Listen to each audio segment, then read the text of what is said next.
పెళ్ళైనా పండగైనా వేడుక ఏదైనా పట్టు చీరల ప్రత్యేక వేదిక Varahi silks. First of all మిమ్మల్ని చూసినప్పుడు కూడా మేము చాలా హ్యాపీగా ఫీల్ అవుతుంటాం. మన తెలుగు యాక్టర్ తమిళనాడును కొన్ని సంవత్సరాల నుంచి ఏలుతూ ఉన్నారు అన్ని సినిమాలలో అంటే కొంచెం హ్యాపీనెస్ అనిపిస్తుంది ఎవరికైనా కానీ. 10 years 10 years కుమ్మేశారు అందరు యాక్టర్స్తో కూడా. మోస్ట్లీ చిన్న సినిమాలు ఎక్కువ చేశాను నేను తెలుసా. పెద్ద సినిమాలు చేస్తూనే చిన్న సినిమాలు ఎక్కువ చేశా. ఎందుకని అటువైపు అడుగు వేయాలనిపించింది? తెలుగులో అనుకున్న అవకాశాలు ఆపర్చునిటీస్ రాక రాక ఓకే అంటే ఆటోనగర్ సూర్య చేశా. ఆఫ్టర్ దట్ నేను ఎక్స్పెక్ట్ చేశాను ఇక్కడి నుంచి కొంచెం దశ మారుతుంది అని. ప్రతి ఒక్కరూ అద్భుతంగా చేసేవన్నారే కానీ పర్ఫార్మెన్స్, కానీ ఎవరు ఇచ్చింది లేదు. ఓకే సరే ఓకే, ఎక్కడే ఉంది, సినిమా ఇండస్ట్రీలో ఉన్నాను, వేరే సౌత్ ఇండస్ట్రీ. బట్ తమిళనాడులో కూడా మంచి మంచి మూవీస్ చేశారు కదా.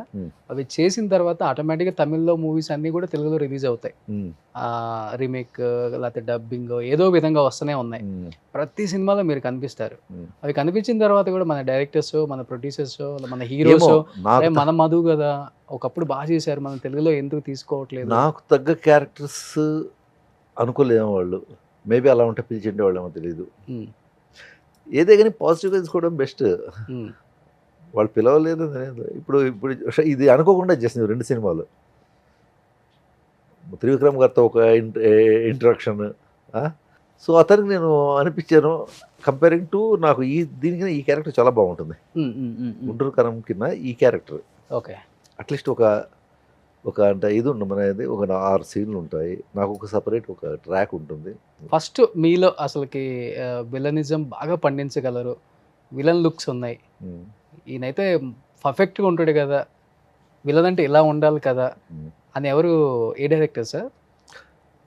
ఇది నన్ను విలన్గా చూపించింది దేవకట్ట గారు. ఓకే ప్రస్థానం చేసేటప్పుడు అడిగారు.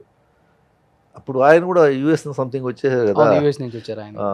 ఎందుకు ఇంత బాగా చేస్తున్నావు, ఎందుకు నీకు విలన్గా ఎవరు ఛాన్స్ అంటే తెలియదు నాకు అన్న. మేబీ ఇలా స్మైల్ చేస్తూ తిరుగుతూ ఉంటాను కాబట్టి ఆ విలనిజం కనిపించలేదేమన్నా. ఓకే అందులో నువ్వు విలన్గా చేస్తావు, నేనే నేను చేస్తాను, దెన్ ఆటోనగర్ సూర్య. గుర్తుందా సార్ డైలాగ్ ఒకటి? డైలాగ్ బాగా చెప్తారు, డైలాగ్స్ స్క్రీన్ మీద పండిస్తారా? డైలాగ్ అతను చెప్పింది అదే. జయప్రకాష్ రెడ్డి వచ్చి కూర్చుంటాడు.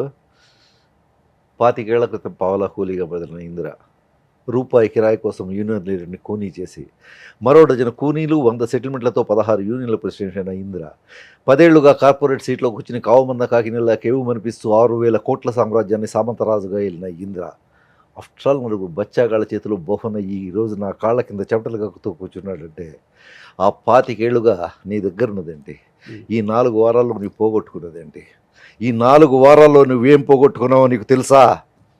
క్రూరత్వం. పాలించే జాతికి బానిస జాతికి ఉన్న తేడా క్రూరత్వం. వేటాడే జంతువుకి పరిగెట్టే జంతువుకి ఉన్న తేడా క్రూరత్వం. ఆ క్రూరత్వం నీలో మచ్చుకైనా కనిపించట్లేదురా.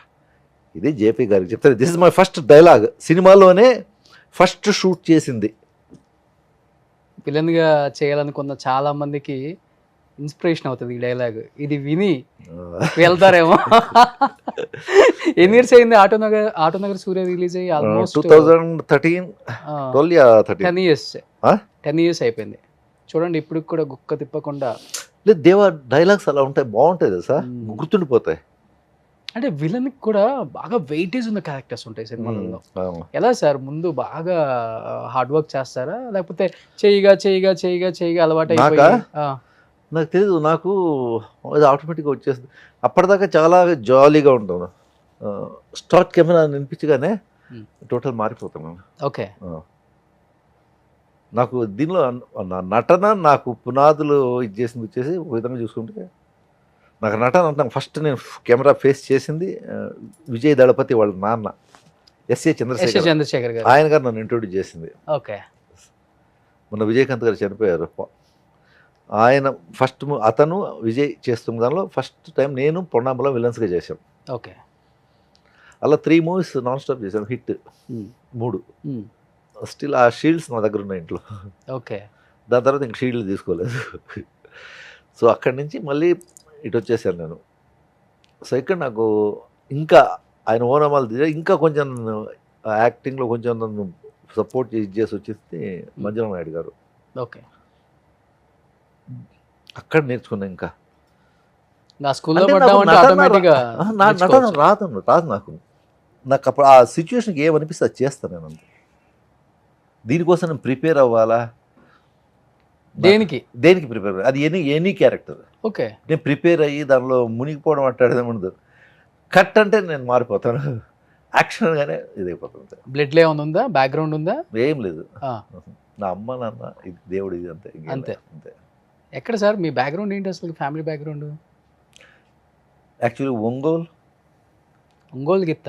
ఒంగోలు నాన్న, అమ్మ వచ్చేసి ఖమ్మం, ఆ. తెలంగాణ. ఇప్పుడు తెలంగాణ అయిపోయింది. సో నేను పుట్టి పెరిగిందంటే Karnataka border, totally Karnataka. Okay. నా స్టడీస్ అక్కడే. ఉమ్. అందుకే నేను తెలుగు, తమిళ్, కన్నడ మొత్తం ఇది చేసుకుంటాను. 3 కవర్ చేశారు. కవర్ సో చేస్తాను. పక్కనే కదా మలయాళం ఉంది, దాన్ని కూడా కవర్ చేస్తాను. దాన్ని కవర్ చేస్తా. సో చాలా తక్కువ మందికి తెలుసు తెలుగులో కూడా. అంటే ఈ మధ్య కొంచెం డిజిటల్ మీడియా కొంచెం ఎక్కువ అయినప్పటికి అప్పుడు తెలిసింది. కానీ శృతి గారు మీరు హస్బెండ్ వైఫ్ అని, రియల్ లైఫ్ అనేది ఇప్పుడు కన్ఫ్యూజ్ అయ్యేవాళ్ళు. రియల్ లైఫ్లో కూడా మేము వైఫ్ అండ్ హస్బెండ్ దేనిలో చేయలేదు. రుతురాగాల్లో ఓన్లీ ఆ లవర్ ట్రాక్ ఒకటి నడిచింది. దాని తర్వాత మళ్ళీ మేము అది ఎప్పుడు 98లో, దాని తర్వాత ఆఫ్టర్ 7-8 ఇయర్స్. ఓకే. ఆ లవ్ ట్రాక్ వల్ల ప్రేమలో పడ్డారా? అసలు దాని తర్వాత నాకు ఆమె కలవనే లేదు ఆ తర్వాత. మరి ఎట్లా? అన్ఎక్స్పెక్టెడ్, కొన్ని అనుకోకుండా జరిగిపోతాయి. నెక్స్ట్ ఈసారి నేను తను వచ్చినప్పుడు చెప్తారు. ఇప్పుడు వచ్చింది ఫిల్మ్. మీ ఇద్దరు ఒకసారి రావటం కష్టం, అసలు మీరు రావటం ఇంకా కష్టం. చూద్దాం, ఈ ఇయర్లో డెఫినెట్గా మొత్తం ఫ్యామిలీ వచ్చి కూర్చుంటాం. నాకు తెలిసినంత వరకు మేడం ఇది గంగతో రాంబాబు దాంట్లో విలన్గా చేశారు కదా. చాలా మంది అనుకున్నారు అసలుకి లేడీ విలన్ అంటే ఎలా ఉండాలి కదా. అప్పుడులో మనకి తెలంగాణ శకుంతల గారు ఆ రేంజ్ లో కనిపించారు ఆమె. తర్వాత ఎవరు కనిపించలేదు కూడా. ఆల్మోస్ట్ ఇద్దరు పోటాపోటీగా ఉన్నారు విలన్ గా ఇంట్లో, ఒకే ఇంట్లో. మనుషులు విలన్గా చేసేవాళ్ళంతా వాళ్ళ మనసు సున్నితంగా ఉంటుంది, చాలా సున్నితంగా ఉంటుంది. నిజం. ఇది నేను ఈవెన్ తెలుగు, తమిళ్, కన్నడ, మలయాళం అన్ని ఇండస్ట్రీలో చూశాను. మన చలపతిరావు బాబాయ్ ఎలా, అవును, ఎంత మంచివాడు. నేను ఈవెన్ నంబియార్ గారు తమిళ్లో, వీళ్ళందరినీ చూస్తూ ఉంటే అసలు చాలా వెరీ సాఫ్ట్. ఎంత ఇదంటే నేను మన సంజయ్ దత్ గారిని కలిసినప్పుడు కూడా, శక్తి కపూర్ గారు, వీళ్ళు కలిసినప్పుడు నాకు అనిపిస్తుంది ఇంత చిన్నపిల్లల మెంటాలిటీ ఉంటుంది తెలుసా, అంత దీనిగా ఉంటారు. ఆల్మోస్ట్ అందరూ అంతే ఉన్నారు. ఇంటర్వ్యూ చేస్తున్నాం కదా, అస్సలకి చిన్నపిల్లల మనస్తత్వం వాళ్ళది. ఏంటి వీళ్ళ విలన్స్ రోల్ చేసేది, వీళ్ళనా మనం స్క్రీన్ మీద చూసి వామ్మో వాయ్యో అంటాము అనిపిస్తుంది అసలుకి. అంటే బై నేచర్ అర్థం కాదు, బై బర్త్ ఎలా ఉంటారో అర్థం కాదు. అయితే అలాంటి క్యారెక్టర్స్ చేసి ఇలా ఉండకూడదు, మనం ఇలా ఉండాలి కదా అని మనం మార్చుకుంటారో. సంజయ్ కూడా నేను మామూలు స్క్రీన్ మీద చూసే ఒక దీనిగా ఉంటుంది, కానీ బయటకు వచ్చేస్తే తను అసలు ఎంత ఇదంటే నేను అటువంటి ఒక డౌన్ టు అర్త్ గా నేను చూడలే. నేను కొంతమంది లైక్ చేసే అతను కానీ, అజిత్ గారు కానీ, అజిత్ ఇంకా గోల్డ్. అవును.